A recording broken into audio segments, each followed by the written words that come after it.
Hello, what culture? It's me, Simon Miller. And if you're watching this on the day it goes live, it is Tuesday. And you know what we do on Tuesday. We watch WWE's flagship program, Monday Night Raw, and we give the good bits an up and we give the bad bits a down. That's why the show is called Ups and Downs. Now, I know this doesn't really tie into ups and downs, but sometimes I've got to tell you about things in my life in case words come out of my mouth and you're like, Simon's gone crazy. But yes, indeed, 24 hours ago, I was involved in Defiant Wrestling's latest show, which you can see this Saturday on Access Defiant if you go to wearedefiant.com. However, some asshole thought it'd be really funny to smash me in the back of the head. I'm going to show you that now. I won't lie, I'm pretty pissed off about it, but I can't talk about that here because, like I say, it's not the time or place. But again, to reiterate, if any of my words or sentences sound like I have indeed gone bonkers, it's probably because of that. I'm just going to say this, I don't let stuff like that lie. I know I'm just some YouTuber guy, which I'm damn proud of, by the way, but doesn't mean I can't do other stuff. Anyway, let's up those downs.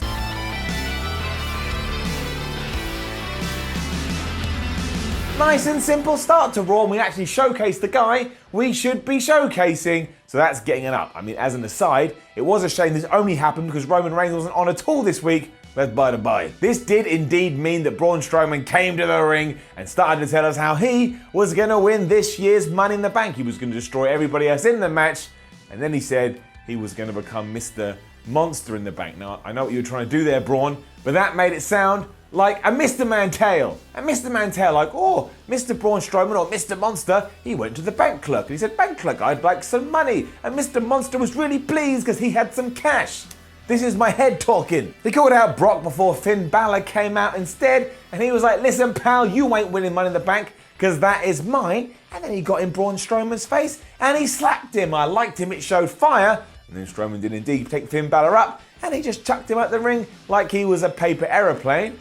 And that led into a match. And that's getting an up as well, even it is the second time we've seen it within 2 weeks. But yeah, up. It was a really good bout with both men getting their shtick in. And I really do think Balor works very well with Braun. There's something there, you know, the big guy versus the little guy. But the highlight of all of this was that Kevin Owens on commentary, and every now and then he got on the microphone to just shout at both of them. Love Kevin Owens. This, of course, eventually led to Owens running into the ring to beat up on Finn, and that caused the DQ. Then a ladder was introduced to get the carnage going. At one point, Braun picked up that ladder and he chucked it halfway up the entranceway. It was cool. Owens then decided he was going to leave the building for good until Kurt Angle caught up with him, said, nah, mate, you're going to have to take on Bobby Roode instead this evening.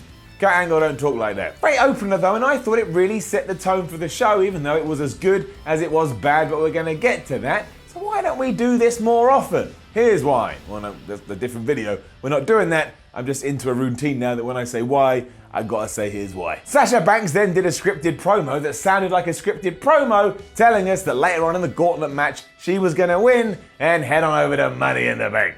Down. Now, I am going to give the Elias segment an up because he came out, he did his shtick, and his shtick, as we now know, is really good. He wound up the fans, he took his time, there was silence, there was loud, there was noise, there was insults. He just knows what he's doing. All of it is just working so well, and when Seth Rollins did indeed interrupt to have his Intercontinental title match against Jinder Mahal, and he picked up Elias' stool and threw it out the ring, and Elias just walked off, I was a bit miffed. I was like, well, why have we just done that? Now Elias looks like some kind of chump who doesn't even care about his little chair. However, for once, WWE actually followed up on this. We're going to get to that in a second. Firstly, Seth Rollins versus Jinder. Getting up. And I thought it was a decent match. I kind of enjoyed it, and it was nice seeing the IC title defended on Raw. I know that happens quite a lot, but I was just in the mood for it. As you'd imagine, eventually Sunil Singh got ejected from the ringside area because he kept interfering. Then at one point he came back, and that wasn't the end of the match, but that was weird. But forget about that. But during all this fracas, Jinder Mahal got a chair and he started beating up on Seth Rollins, and the referee didn't see. That obviously annoyed Seth Rollins, so later on he too used the chair, and unfortunately the ref did see that one, so he got DQ'd. But as always, Seth Rollins right now is on the roll of his WWE life. Now I will say that having two DQ finishes on the same show was a bit stupid, but I'm going to let it fly today, because I'm just in that kind of mood. You know what I'm talking about. But yeah, as Rollins was celebrating on the announce table, Elias did indeed come back and he walloped Seth Rollins in the back with his guitar that exploded into dust, and that was good. There was continuity. Of course, Elias wouldn't just walk away. He'd want his revenge. I'll tell you what, if we're going into an IC title feud between Seth Rollins and Elias, I'm alright with it. And it works. I've got sympathy for Seth, and Elias is a massive dick. Good guy, bad guy? Yes. And then it was time to build Nia Jax versus Ronda Rousey for the pay-per-view, and it was good and bad. And I've given up for this segment as a whole because I guess it worked fine. Nia Jax was in the ring with some jobber and she kept doing moves. There was an armbar, there was a leg drop, there was a Samoan drop, and Ronda Rousey was on commentary, and every time Nia did something, she got on the mic. She was like, Ronda, what are you going to do? You come from UFC world in WWE, I'm really big, what are you going to do? Going to kick your ass, man. I mean, it wasn't great, but it was all right. Again, kind of weird, because this was basically what Kevin Owens had done earlier in reverse, but whatever. If I did that every week, we'd just give downs constantly, and that's not what we do here. We like wrestling, we're positive people. Eventually, Rousey had enough though, so she went into the ring,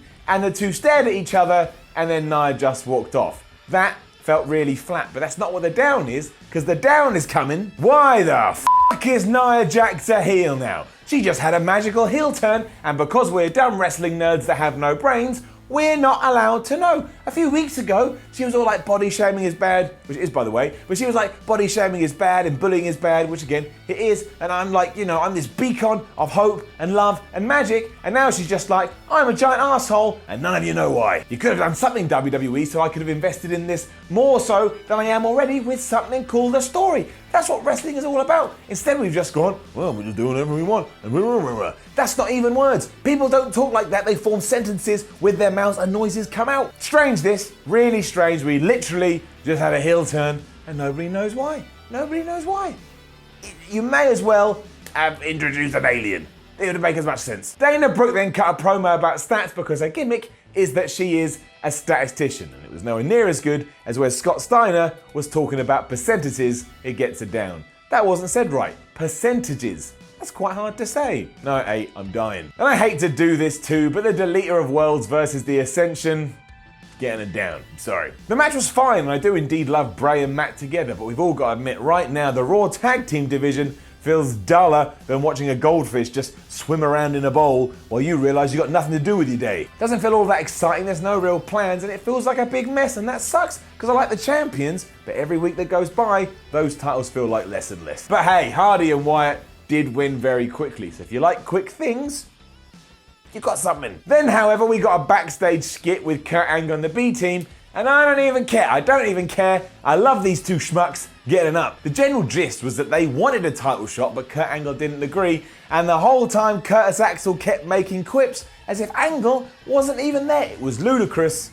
I love Ludacris, not the rapper. It just got weirder and weirder as well, to the point the B-Team actually thought Angle was saying, if you put on some kind of barbecue, maybe I'll give you a tag team title shot. So that's what we're getting later. But this was bonkers, it broke up the show, it felt paced differently.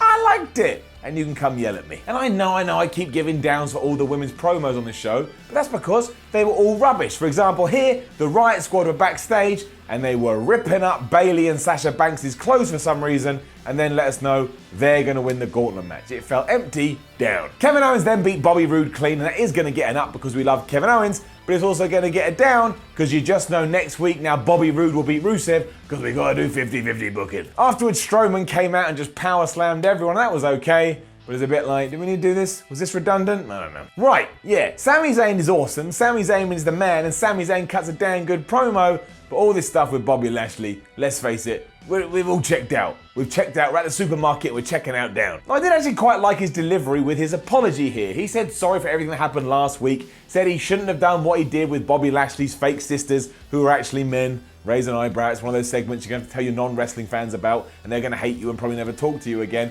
And said he let the fans down, and he never meant to let the fans down. But of course he did, and this was all a ruse, and halfway through his promo he changed track and said, no, damn that Bobby Lashley, I'm going to beat him up. Eventually Lashley came out and he talked for a little bit, but eventually he challenged Zayn to a match at Money in the Bank, and they shook hands on it. Now, because Bobby is so powerful, he crushed Sami Zayn's hand so hard, Sami Zayn was like, oh, my hand. Which to me kind of sounded like a heelish thing to do, but what do I know? And there are other issues here in the sense that Lashley just doesn't feel hot, and I don't think anybody actually wants to see this match. I like Bobby Lashley, I think he's good, I just don't think he's being used very well. And again, Sami Zayn's a great heel, but he kind of feels lost in the shuffle too. Then Drew McIntyre beat Chad Gable in a short match. Now it is going to get an up because I love Drew McIntyre and I think he's awesome, but yeah, I admit it is a shame that we're jubbing Chad Gable out like this, but maybe Jason Jordan comes back, teams with Gable, and these two teams can feud. I'd love that. even though the whole Jason Jordan thing would be ridiculous. What came next does not deserve an up, even though I kind of want to give it an up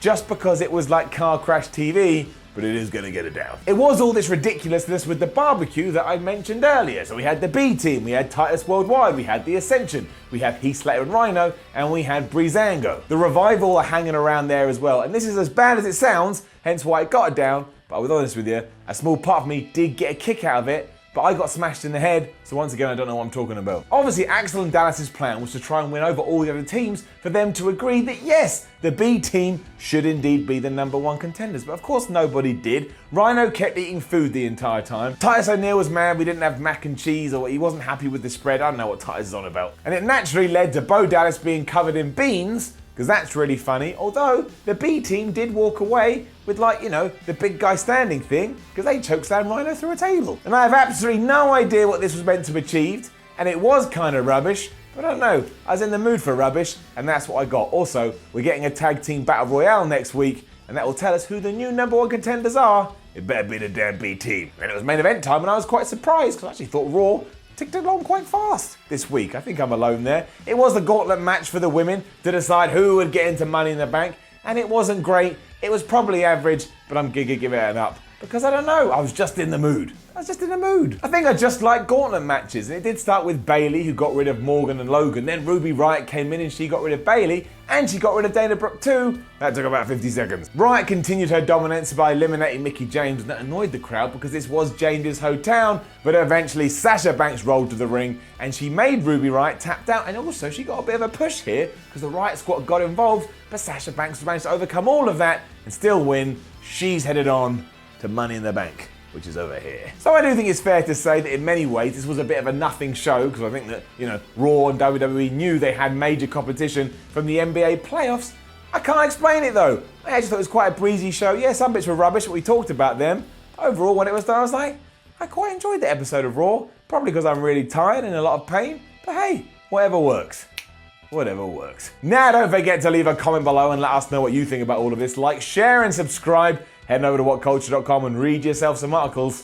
And follow WhatCulture on Twitter at WhatCulture WWE. My name is Simon from WhatCulture. Thank you as always for watching Ups and Downs. I will see you again, head hurts, very soon. So, thanks for watching. Please feel free to click on any of these things around my head, or something terrible might happen to the dog. Too sweet me, bro. Traitor. Traitor.